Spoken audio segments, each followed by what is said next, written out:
About this and more, KTVU political analyst Brian Sobel, thanks for joining us. My pleasure. Now, Donald Trump had called Mitt Romney a choke artist. Romney had warned a Trump presidency would bring trickle-down racism and bigotry. Are we going to see these two work together? Yeah, it's the way it works in politics. You know, He needs them? What's that? He needs them? Yeah, yes. If Romney were to come into the administration, that would be a real signal to everyone that you know Trump is reaching out and is going to work with people he even had significant disagreements with. Go ahead, Steve Bannon. Yes. People still, the news cycle seems to be focusing on him a lot. It hasn't got. You thought that it would die down. Right. People are still talking about this. You know, it's interesting, Sal. People who come into an administration, in the case of Bannon or James Carville back in the Clinton days, you know, Carville was a pit bull.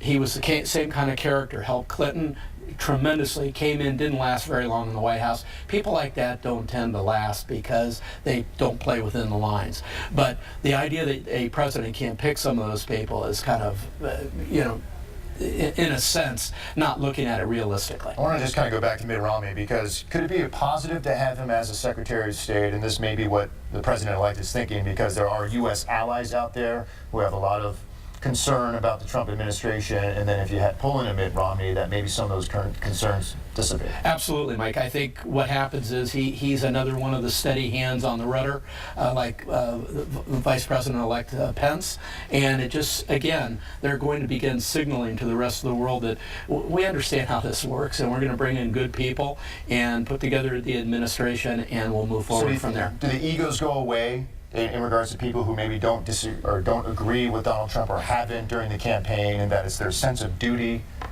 to serve a president, no matter who it is, if called upon? Well, I think it's a sense of duty, but it's also just being realistic about things. If you read through American history, I mean, Lincoln is credited with taking all of his opponents and bringing them in the cabinet. Donald Trump is taking a page out of that historical book and saying, hey, I'm going to go out and get all kinds of different people, potentially. I mean, we're still waiting to see the list finalized, and bring them all in, and we'll have a good administration. I want to ask you about the vice president. Yes. And the incident with in the theater, and he came out later and he said, this is not a big deal to me, right, but other people, including President-elect Trump, said that the people from the play should apologize. Well, you know, it's one of these things we're seeing more often with social media and activism in general, that the cast of Hamilton, the one star player there, would come out and lecture essentially the vice president-elect, and to Pence's credit, he said, hey, no big deal, let's move ahead. I think we're still watching a president-elect, however, who is still chafing a little bit and doesn't like to see this. He's going to have to get used to it. Criticism is part of the drill. So, as campaign manager, do you take his Twitter away? Do you sit him down and say, look, you won. They're not taking that away. Right. I think the Twitter account has to go away here pretty quick. Doesn't seem like it, though. Oh, I know. He's still out there, you know, sending messages at odd hours and that sort of thing. But you know, pretty soon he's going to be way too busy to do that. Right. Okay. Well, Brian, thank you. Absolutely. Yep. Thank you. January 20th. Yeah, oh yes. Big day. All right.